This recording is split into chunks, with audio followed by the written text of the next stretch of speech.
I journey through the darkness, through the deepest and the hardest. I wear the scars like tattoos, every single break and bruise, so I know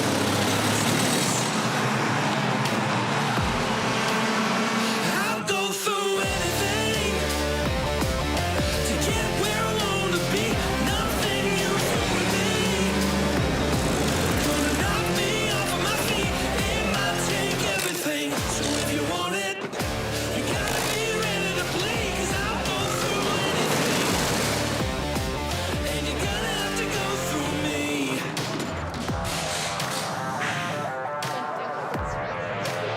You're walking it like you're Goliath, but do you really wanna try it?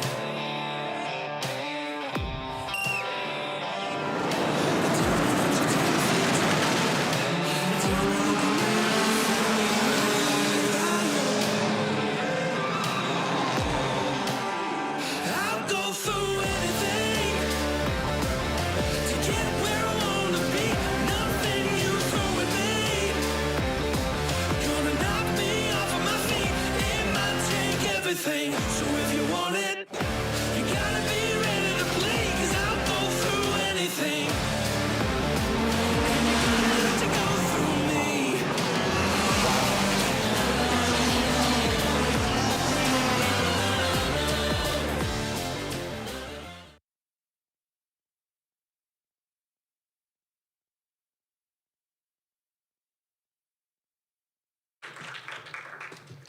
I'm super excited for today's discussion. Those of you who are studying in the background, if you want to have conversations, you may want to find another part of the library. This is a presentation featuring Vivek, who is the world champion karting driver. It's amazing. Well, thank you. Thank you for having me. I'm so glad that everybody here is interested in what I do. So I'm Kirsten Rao, and I used to be a teacher here in Westport. I'm a Westport resident, and I'm a longtime volunteer with the library. Big fan of the library. So I know nothing about this topic. So I'm kind of a stand-in for you who might have questions about what we're about to learn. We did a run-through. I can't wait for you guys to learn what I've been learning. So Vivek, go ahead and introduce yourself so you can do your humble brag. Well, I was born in New York, and I've been living in Westport for almost 10 years now. And I've always had an interest in motorsports since I can remember. I've always loved watching it. And when I was 10, my dad took me to a karting track. It was in New York. And since then, I just loved it. I was really competitive, and I won some championships there as well. And from there, I went from local to regional to national, and then now to international, where I am today. We're going to really discover his journey together. I am so excited. So let me see, which slide are we on? I'm going to read you this Ernest Hemingway quote. There are only 3 sports: bullfighting, motor racing, and mountaineering. All the rest are merely games, according to Ernest Hemingway. So a question for you, Vivek. What makes motorsport such a unique and difficult sport? I think you can break it down into 2 categories. There's physical, and then there's the mental. Physical, racing is like very physically challenging. So on track, it's with our fireproof suits and helmets and everything, it's up to 110 degrees Fahrenheit. And we'll lose pounds of weight just by sweating. And then also, we're experiencing up to 3 Gs, which is 3 times the force of gravity on our bodies. So we have to train a lot of track to be able to handle that and perform at our best. And then there's the mental, which I think is the most challenging. Probably in a lap, we're making around 100 decisions. And those decisions have to be split seconds, so like within hundredths of a second. And that takes a lot of mental focus and clarity to be able to do that, especially when you're racing at such high speeds. First of all, I'm going to return to that 3 Gs force on your body. Yeah, you can compare it. It's like a fighter pilot, pretty much. It's 3 times the force of gravity, sometimes a bit more, less, but Yeah, we have to, it's very physically tough. I can't wait. You're going to learn that and more as we continue on.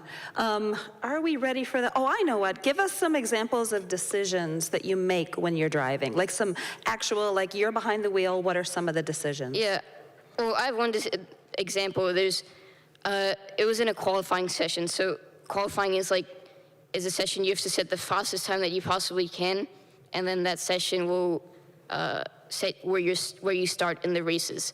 So in this qualifying session, at the start of it, it was like 70 degrees Fahrenheit. The track temperature was 70 degrees.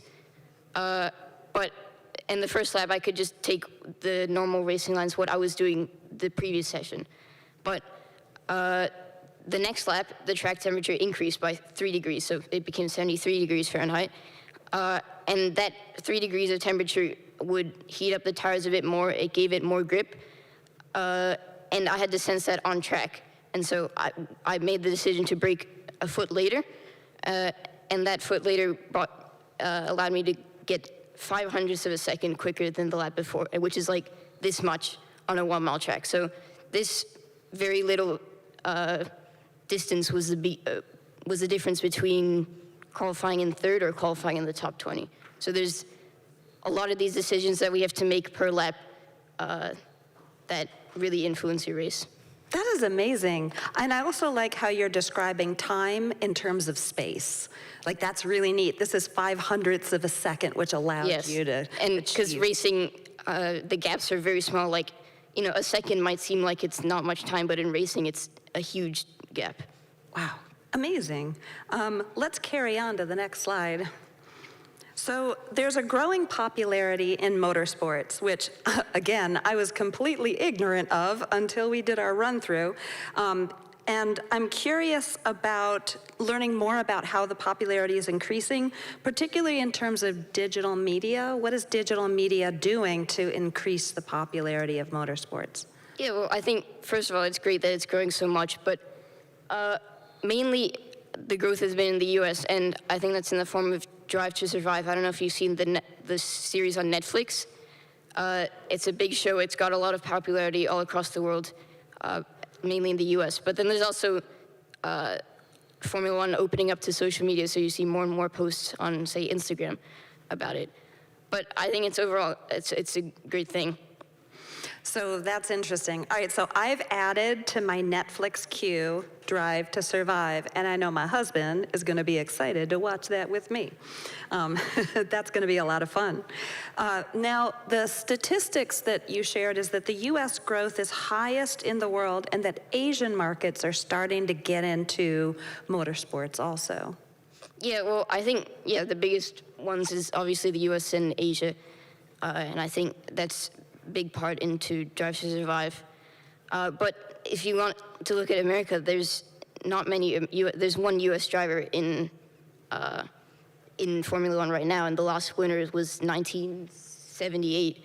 So it's been a while since we had a successful United States driver in Formula One. So I think there's a big push to get more drivers from both the US and Asia in Formula One.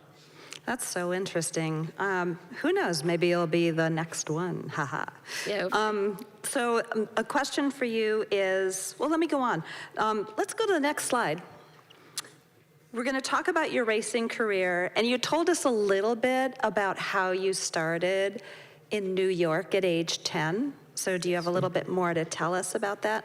Yeah, so as I said before, I started in New York. It was a local track. It's about an hour and a half from here. So I competed in the local championship there, which was in 2019, and I won the New York State Championship in that same year.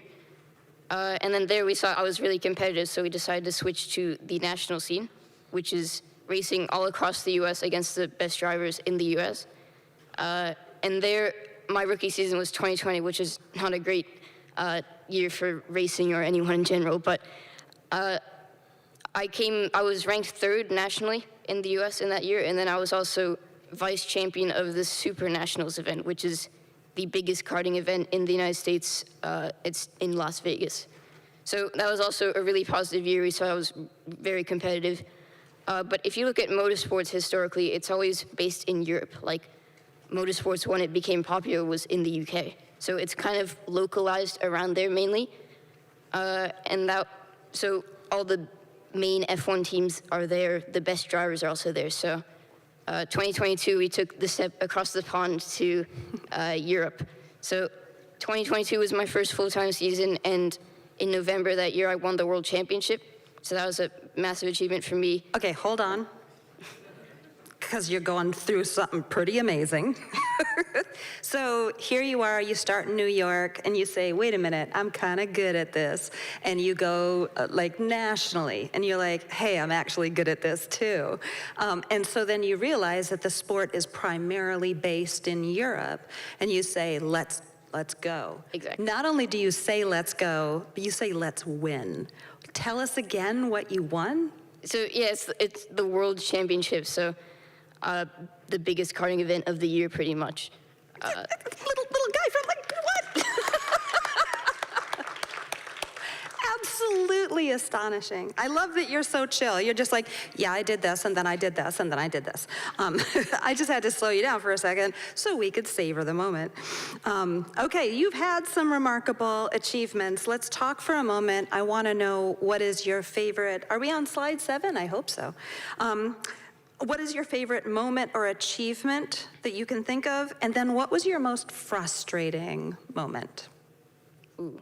Probably my favorite moment would be winning the World Championship, like I mentioned before. It's a lot bigger of an event than what it might seem. So first, you have to qualify to even race in that national or in the international event. So you have to win the national series in your country, and then that will give you a ticket to be able to compete in the world final.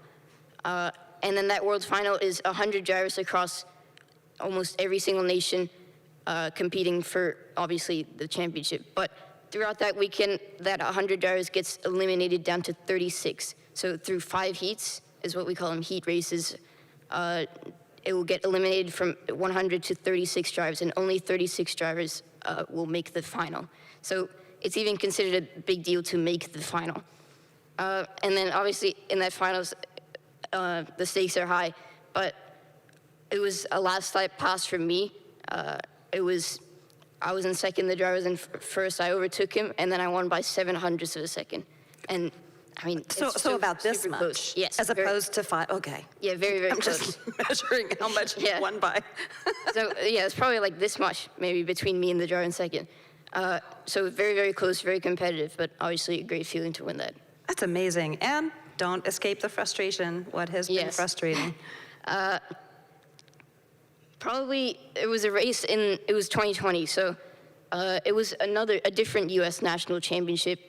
I was on track to actually win that championship, but in the last race on the formation lap, which is the lap before you even start racing, it's where you warm up the kart, warm up the tires, get used to everything, and in that lap, another driver crashed into me, and I was out of the race.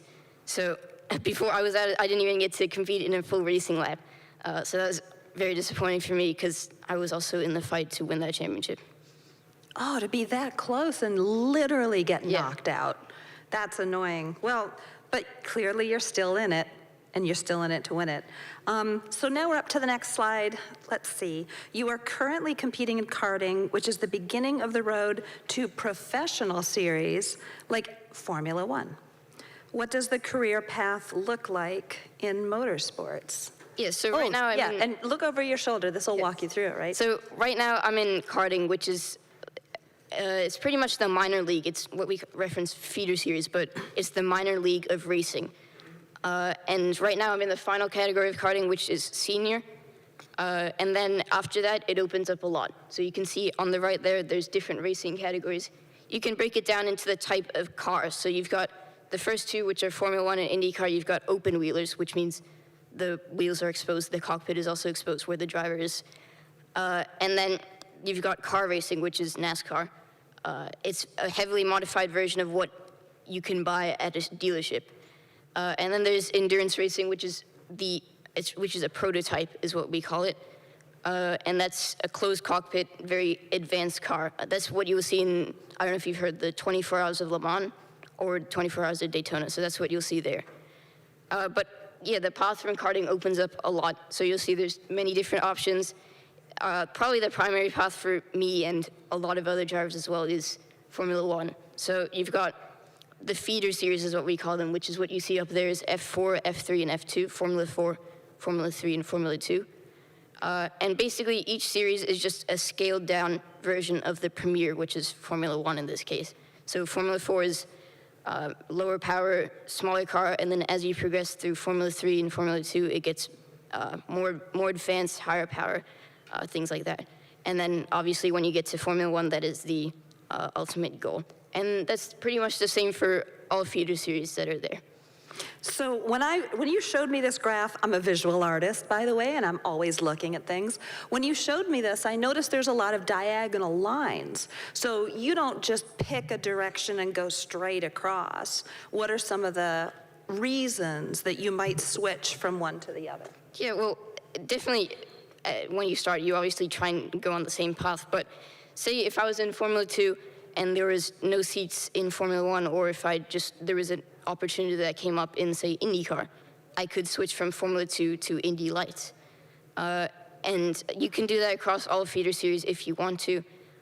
It's just a bit more flexibility that you have. That's kind of neat. Kind of like life. How many people have pivoted recently? I know I have. Very cool. All right, so what are we up to now? I believe we're doing, this is really cool, guys. This is my favorite part. So Vivek has planned a clever look inside his racing process, and it's really gonna take advantage of this gorgeous Westport library screen.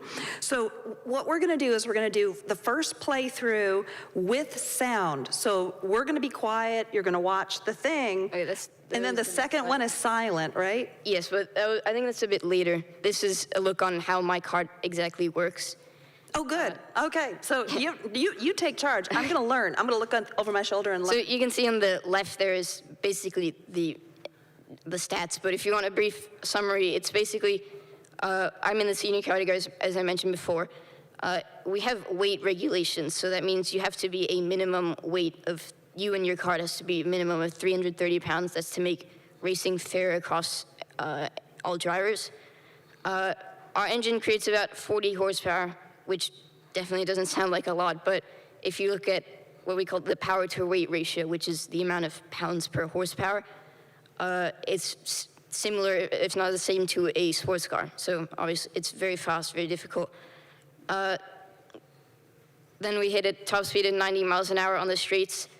But then obviously safety is very important in karting and racing in general. So we have impact-resistant helmet, we have fireproof suits, as I mentioned before, and then we also have protection for our chest and neck in the case of an incident.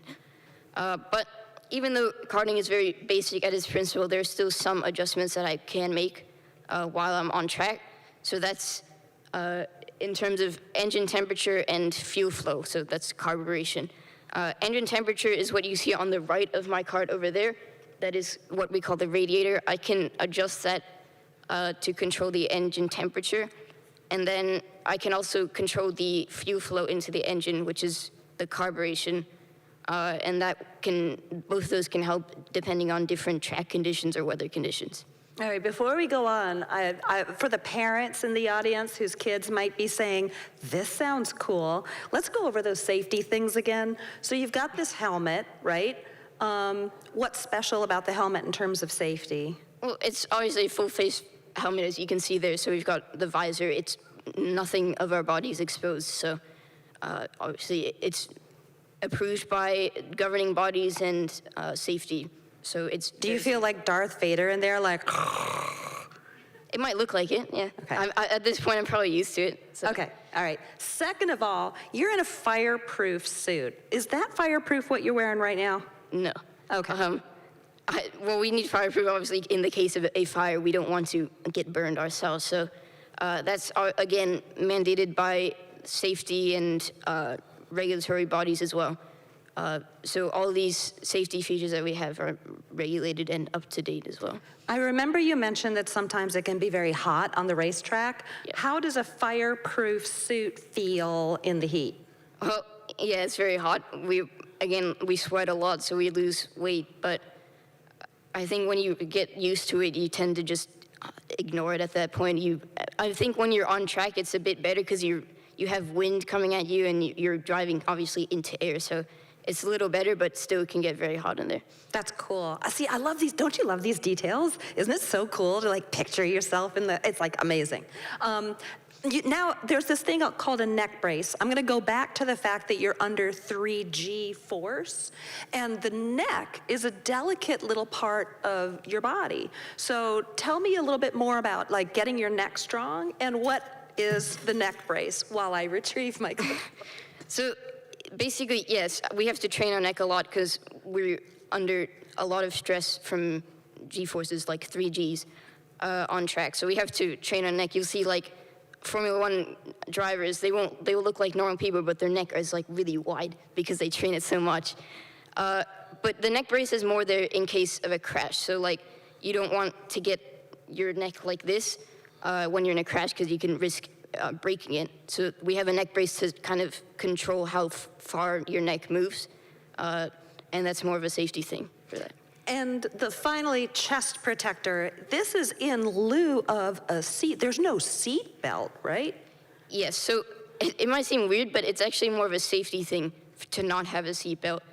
And that's because in karting, there's a risk of flipping over because the racing's so close and wheel-to-wheel contact is quite frequent.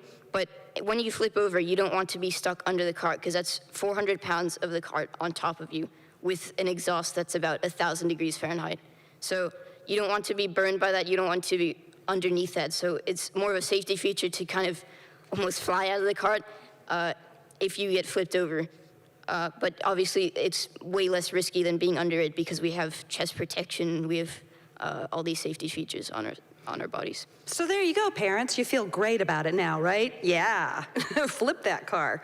Okay, let's carry on with. There's also one more thing. Oh yeah. You see the skills, but because karting is very pure at it's considered the purest form of motorsports. So we don't have driver assist. So we don't have traction control or anti-lock braking or even power steering. So again, we have to train very hard physically to be able to handle that.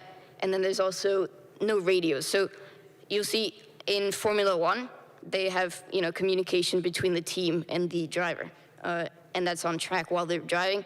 But here we don't have that. So it's all the adjustments that we make mid-race are based on what we feel and what we see on track. So we don't have any external help. So it's Vivek making the decisions out there. Yeah. Love it, love it. All right. All right, so tell us, what are we about to watch? So this is a race in Denmark. So this is the start of a race, so it's probably the most chaotic part of the race. I'm the red and white kart with the red and white helmet, number 90, I think it is. I'm starting in first, and we can play and see what happens. And into the tram lines. Is it going to be green flag? First time of asking in the day. Green flag goes out. Superheats are underway and down in towards turn one. Brilliant start from Kanthan, who holds on to the lead as he sweeps to the outside there and cuts on the inside. Great start from Eilif as well, who's managed to get the jump on Jacopo Martinez, who's dropped down into third. One of the CRGs going wide and off the track. It's the 54 and the 48 that has gone off the track. That's Alpak Soy. Yeah, and Patori, who's also off the track.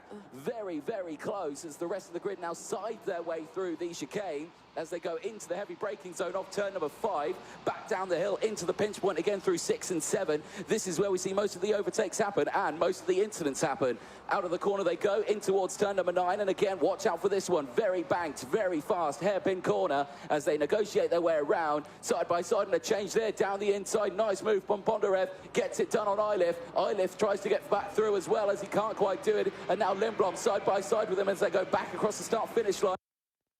Nice. Nice. Woohoo. Thank you. So this was, like I said before, a race in Denmark. I started in first, so it's what we call pole position racing. You're starting in first. You can see I'm on the right there. Because it's a rolling start, I'm able to control the speed of the karts behind me. And when you're starting in first, you get an advantage. So now I have a bigger distance between me and the driver in second. So through the first few corners, I don't have to defend, which is taking a tire line, not allowing people to overtake you. And because of that, you see so much fighting in the back, a bit of chaos as well.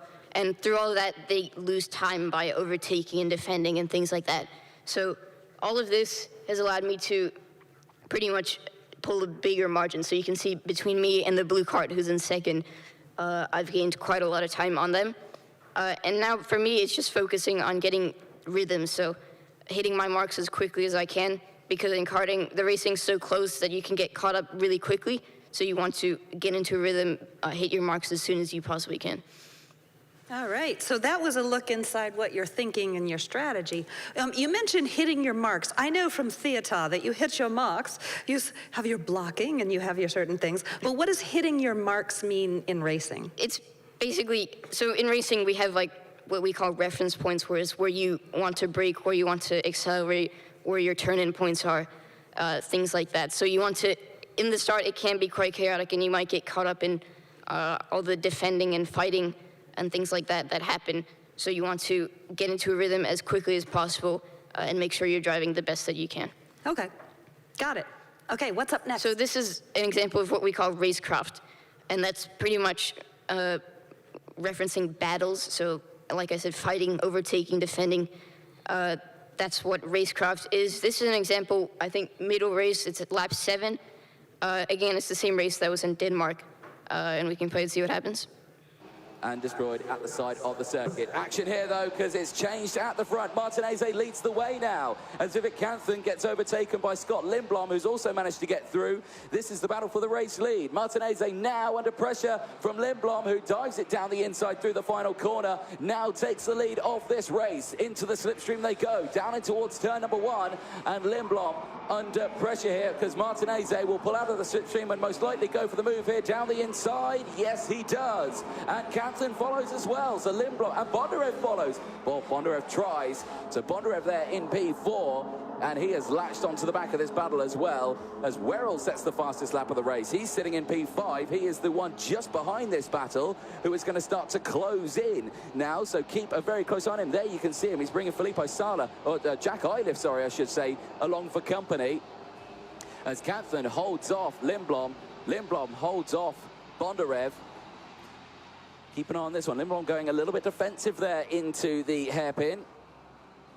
But holds on to it and a change to the lead. Vivek Kanthan back in the lead. Look at this, the young driver. What a weekend he's having. He is certainly proving to be a talent around this Rodby circuit. He is absolutely loving the track, and he's certainly showing what he's got. It's the young driver. That's amazing. All right, so I had one question before you break it down. At one point, you seem to be like veering off into what I would call is the shoulder of the road, like is that a strategy? Is that just because you got edged out of the way? Well, in racing, we have a certain racing line, which is the optimal amount of speed that you can carry into a corner. And if you get overtaken or if you're defending, you won't take that optimal line because when you're taking that optimal line, you allow another driver to have room to overtake you. So if you're either overtaking, you'll go into that other line, which isn't optimal and can sometimes even make your tires dirty or worse. But that's basically what racecraft is defending, overtaking, which is usually not in that optimal line. I'm just realizing it sounds a little like chess also. You know, strategy, yes, and knowing which pieces you have that have what kind of power and when to engage them. Yeah, that's exactly fascinating. You also mentioned something which I don't know if the audience knows. You get one pair of tires for how long? The entire weekend. So, I mean, I think we go into in depth a bit more on this later, but they're racing tires, so they're not your typical road tires that last months. These ones last days. So they're very high performance. They degrade quite quickly. They wear out quickly. And we do have to manage that during the race. I wanted to introduce that just a little early because as you guys listen to him think his way through this, you have to realize all the different factors he's thinking about and he's taking into consideration. All right, what's next? So I think we're going to play this one again. I was going to talk through. So basically here I just got passed for third. Now they caught me because in karting we have, or in any racing form, we call it a draft. So when you're behind another driver, you get less air resistance, and because of that, you're able to go faster. So here, now they'd caught me and they'd passed me, but now I'm going to take advantage of that draft Now, through the first few corners, they're like very close. They're going to fight. Now, the blue cart here is going to go for an overtake, and that's going to slow the green cart down. So I'm able to slot into second there. And then now the blue cart is going to try and defend as much as he can. So he's going to defend his position. You'll see he takes a tighter line into that corner, and that's so I don't have any room to overtake. But again, he's going to go tight here, but as a result of that, everybody gets slowed down because it's not the optimal line, like I was saying before. So everybody gets slowed down. Now it's a four-way battle for the lead. Now through these couple of corners, the camera cuts away here, but he was making some mistakes, and I saw that. So I decided to go for the overtake here in the last corner, and then go to the lead. And now that's caused the blue cart to slow down. So now he's having to defend from the green cart. And because of that, I have a bit of a margin between me and the guy in second, so I'm able to not have to defend, and for the rest of this race, I pulled away and I won this one. Fantastic. It's so cool to, yeah, go ahead. I mean, that's just so neat that you notice the subtle mistakes that the driver in front of you has made, Yes. and you're like, split second, say, well, I know what to do. I'm going to go here. Yeah, it's brilliant. Meanwhile, you're operating the thing that opens this and cools that, and I mean, you just have a lot going on. All right, what's next? So this is another example of racecraft. So this is the final, the last lap of it. So obviously, very high stakes. This is the one that counts. This is the one you get the trophy. I'm here in third, and we can play and see what happens. Has opened that gap to 1.3 seconds as he leads the way onto the final lap of the race. 21 laps, this one, the longest race these junior drivers have done, but on a fresh set of tyres. This battle, though, for second place as Kanthan does make the move, dives down the inside through turn number 5 and gets it done. Antonov is going to try and fight back, but he can't quite do it through turn number 7. He's going to be careful here because Martinez is closing in as well. Down the inside in towards turn number 9, and Kanthan holds that inside line, and nothing that Stepan Antonov can do as Martinez dives down the inside, but he's outbraked himself and he goes off the track, and Drummond might have an opportunity to get another one, and he does. Lord, first of all, that guy talks so fast. That's amazing. Yeah, there's a lot of action, so you have to keep up with it if you're a commentator. Yeah, that's a separate kind of talent. But that was really neat to watch you kind of like wait. It's like watching a cougar. It's just like waiting to pounce. It's awesome. Yes, so like I mentioned before, this is the last lap of the final. This is very high stakes. So here, I'm actually considered pretty far away for an overtake in racing. So the driver in front does not defend because he thinks I'm not close enough.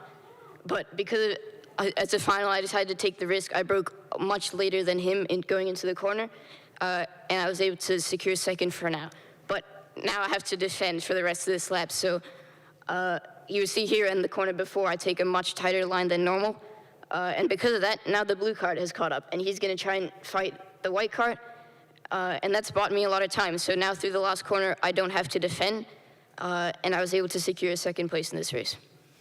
Man, I love hearing you think. That is amazing. That is so cool. I don't know about you, but I'm totally jazzed, and I have never watched this stuff before. This is so cool. All right, what's coming up next? So this is what I see. So in this race, I had a camera that's pretty much right here, so it's almost eye level inside my helmet. This is a different race. This was one in Italy. I had an issue in qualifying, so I started a bit further behind. You can see there's quite a lot of karts in front of me. But you can see here what happens from my point of view.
So this is exactly how I drive on 95. I don't know about you. My husband will tell you. He's like, yeah, it really kind of is.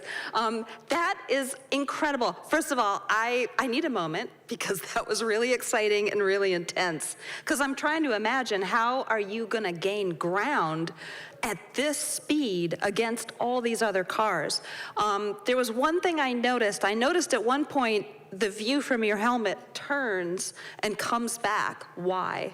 Yeah, so in karting, we don't have mirrors. So we don't have side view mirrors like you have on a car, or even other racing series, they have that. So we have to literally look behind us while we're driving. So on the camera, it looks like we're looking to the side, but I obviously move my eyes. The camera doesn't do that. But yeah, we have to look behind. So you have to know when to do that on the straight and obviously not crash while doing that. Absolutely amazing. All right, so did you want to tell us, are you playing it Yes, again? yes. I'm gonna watch. Okay, so yeah, like I mentioned before, I'm starting a bit behind this. Obviously, this gets quite chaotic soon. So you see it's very close racing through turn 1 and 2. It's really like pretty much side by side. We actually make contact here. So we hit each other. But I just tried to go for the move here around the outside, which isn't the greatest line, but I managed to make it stick. And now I had more exit speed, so more speed out of the corner. And I went for an overtake on the green kart. And now this is getting into the battle. So you'll see the drivers in front overtaking, defending, things like that. That's all going to allow me to catch up to them. And you'll see again here, the white helmet, excuse me, is going to go for another overtake. Here I get stuck on the outside, unfortunately, which isn't the optimal line. And you'll see just in the bottom right corner, another kart tried to peek through, but I was able to hold them off. So now I'm going to take advantage of that draft that I mentioned before. So down the straight, I'm going to be a bit faster. I was also faster through the first few corners. And then now here into this corner, I'm going for an overtake. So obviously a very risky move, but it worked. And then now from here, it's just going to be more of the battles. But the start of the race is obviously the most chaotic part of this stuff. Holy moly. That's a lot of decision making. Woo! I think that's one of my favorite parts of the presentation is you're in the helmet. It's just incredible. Okay. What are we at? Are we at slide 19? Okay, typical race format. So it looks like a lot of action is going on. It's incredible. But you mentioned a bit before that the race weekend is quite long. It's more than just on the track action. So walk us through a race weekend. Yes, so usually it's a 4-day event. It's from Thursday to Sunday, typically. Day 1 is practice. So these are the sessions where we have the most time to, for me personally, to make adjustments in terms of learning the track, extracting the most performance out of the kart. But also it's for the team to make adjustments to the car to try and obviously get the fastest lap time possible. Day 2 is qualifying. So like I mentioned before, it's a session. You have to set the fastest time that you possibly can, and that will set your position on the grid for the heats. Now for the heats, it's a bit complex, but basically you have a point system. So the higher if you finish, the more points you get. The lower you finish, the less points you get. And you have 5 of those heat races. So you have to race for position, try and get the highest position that you can. And then after the heat, the points are tallied up, and then that will set where you start for the pre-final. And then the pre-final is pretty much another heat. So you try and race for position, more points is a higher starting position for the final. And then after all that, the points from the heats and the pre-final combined will set your grid position, so where you start for the final. And through all that, the 100 drivers that enter this race will get cut down to 36. So after the pre-final, the top 36 will make it to the final. The rest will go home. So then the final, as I mentioned before, obviously the main point of the weekend, it's the where you get the trophy. It's the race that matters. And then some other facts down there. Like we talked about a bit before, the tires only last 1 lap. They only have their best performance for 1 lap. They last for the whole weekend. But in qualifying, when the tires are brand new, is when you have the best possible performance out of the tire. So that's the point where you have to set your fastest time possible. Then after that, the tires wear down very quickly. So you have to pretty much make a decision either to conserve a tire, so like drive a bit more carefully, not wear the tires down more, or you want it to, say, push more, you need to be more aggressive. And that would be depending on where you are in the point standings in either the heat or the pre-final. So those tires have to last the whole race. We have to make decisions to conserve those tires as well. Then, as I mentioned before, 100 drivers goes down to 36. And throughout the whole weekend, we have data on our cards. So pretty much, we have GPS data, we have steering, brake, throttle sensors, we have speed sensors, we have engine monitors, and then also, obviously, the video that you saw before. So, every session we review these with my engineer and my data coach, and through all that, we learn, we look at what mistakes I made, where I can get the most time possible. Obviously, it's very critical. I can't hide a mistake, so if I say, oh, I didn't make this, you'll see on the video that I did make that mistake. But it's not all bad, because obviously you do need this to be the fastest that you can on track. Oh my God, so back to the parenting thing. You can keep track of every single data point on what your kid is doing in the car. So I'm just pointing that out. It's a little creepy, but also kind of awesome. I don't know, depends on your parenting style. That's incredible. So one of the things that I remember we were talking about, and I'm going to ask you the next question in a second. One of the things we were talking about is your ability to listen to all of your mistakes, excruciating detail pointed out to you, not just by, your coach, it's your data coach, it's your engineer, dad. Even, yeah, I was gonna say. Sometimes that, yeah. Yeah, so what does it take to be able to take in constant, this was your mistake and you didn't do this and what's that like? Yeah, well, obviously it's very critical, but like I said, it's very important to what you have on track. So I try and, for me, I try and obviously take them into account on track, but there's some high-level lessons that you learn on track that you can also apply off track. So things like that I try and keep in my head to remember for the future.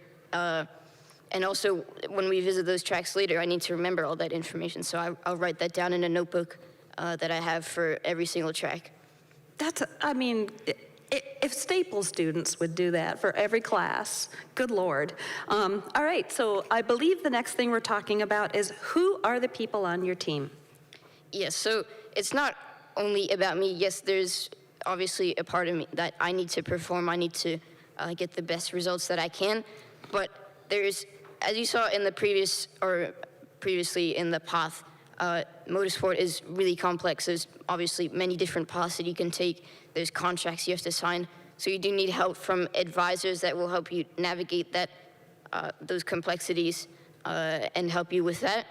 But like I mentioned before, there's also the coach. So you have a data engineer, a physical trainer, and then also a driver coach. And the physical trainer, obviously, racing is very intense. You have to train off track. So he will help me focus on parts of my body that I need training for racing. But then there's also the driver coach, which he watches me on track. He watches every session I do. Obviously, he looks at the data as well. And then through that, we look at where I can gain more time, what mistakes I've made. But then obviously, you can't have good results without good equipment. So I'm on a factory team. It's called Parallel Racing. And the factory team is basically meaning that they make the same chassis that we race on.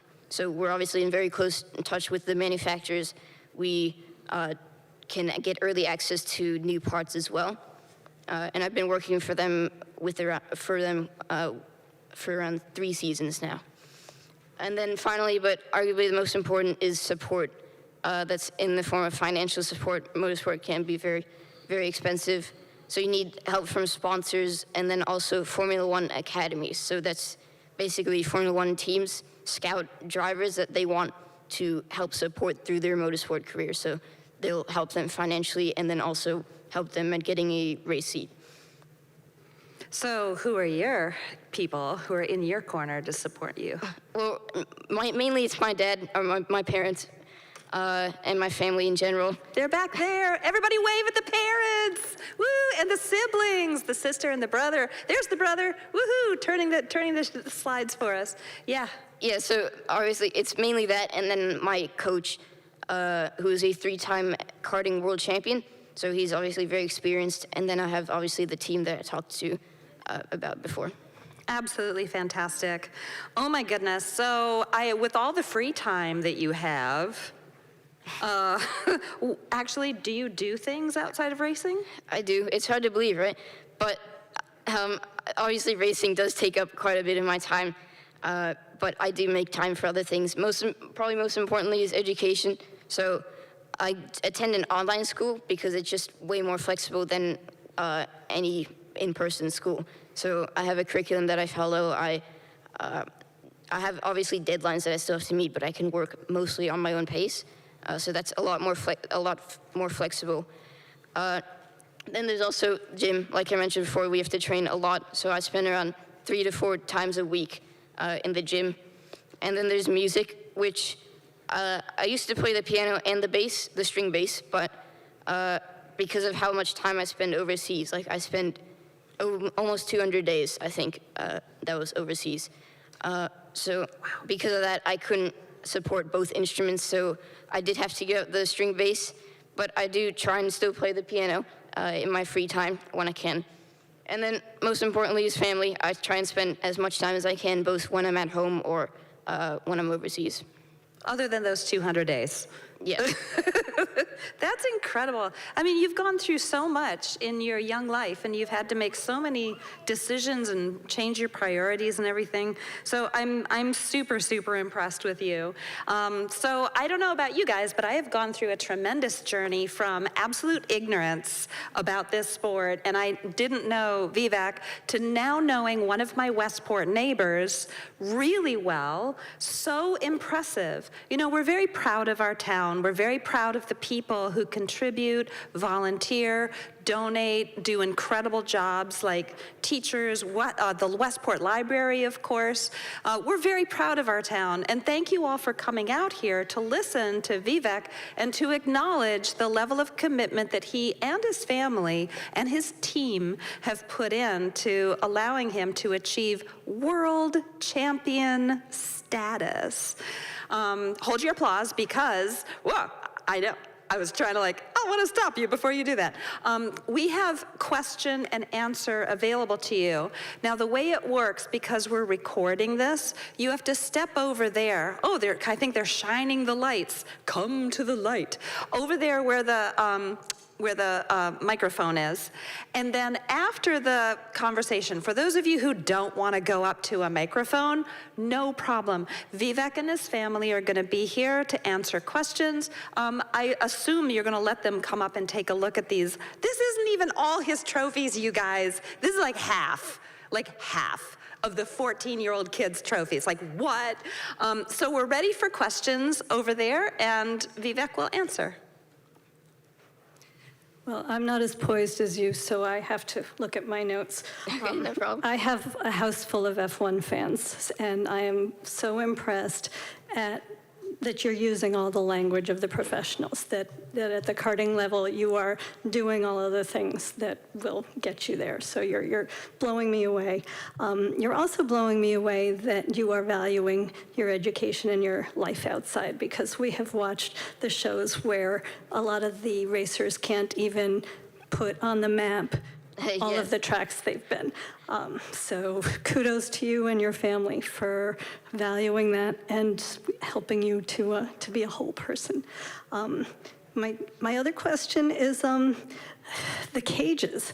I'm hearing the word cage, or whatever it is, the bar over the top of the F1 for safety. Everybody was against it. Now they love it. They're not doing it in karting. Tell me more. So I think the term for that is halo. Yeah, it's no problem. But basically, our kart is just too small for that. And it's it goes back to having no seat belts. It's more safe if you fall out of the kart or when you're flipping over rather than being stuck underneath it. But in Formula One, it's called the halo. They have, if you don't know, they have pretty much a protective device around their head that'll prevent debris or tires or things like that hitting the driver. So I think that's a great achievement. Some people didn't like it, but it's definitely saved a lot of lives recently. And I think it's very important. Thank you. Thank you.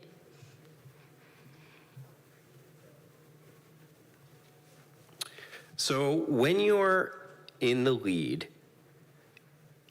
is your main strategy hitting your lines as you were talking about and just getting your optimal speed? Or is it more about being defensive? It really depends on how the situation is. So in the videos that I saw, we showed you, I had a bigger gap. So like I'll look behind to see where the drivers are behind me. And depending on that, I'll decide if I'm just trying to hit my marks or if I need to focus on defending. So if someone's very close behind, I'll be more defensive. I'll take, like I said, tighter lines into the corners. But if I have a bigger gap, I'll try and focus as much as I can on just hitting my marks, not worrying about people behind me. So does the draft, as you're speaking of, to the person behind you, does that really give them like enough leverage to overtake and to be on the offensive? Is it that much of a difference? It is, because in karting, obviously, we don't have many aerodynamic achievements. It's because it's just a kart pretty much with wheels and an engine. So when you're in the draft, you get a lot more speed because there's just almost zero air resistance because the driver in front of you is basically punching a hole in the air. So you do gain a lot. It's about 0.3 of a second. So in racing, that can be quite a lot. It's more on tracks with bigger straights, but it does give them a bigger advantage over me. Excellent. Okay, thank you. Thank you. Okay.